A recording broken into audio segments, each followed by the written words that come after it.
The area of a trapezium with equal non-parallel sides is 168 meter square.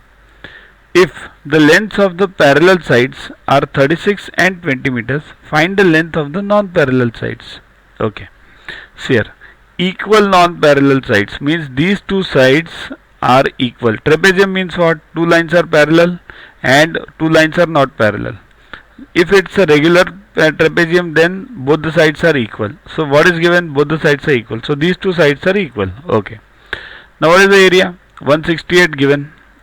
So 168 equals to 1 upon 2 into S1 plus S2 into H. That's what the formula of trapezium, area of trapezium is, right?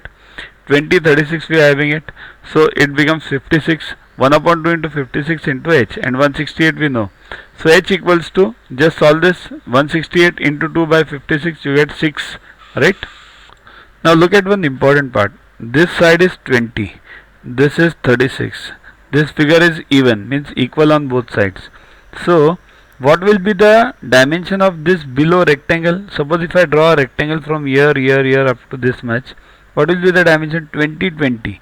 So but total is 36. So remaining is what? 16. So 8 here remaining, right? So now you got of this triangle, now you got 8 as a base, and height we already found out 6, right? Now we can find out the hypotenuse. Let this slant height be L. So what happens? L square equals to 8 square plus 6 square, right? So 100, 36, 64, 100. So L equals to 10 meters. So slant height is 10 meters. That's what is required.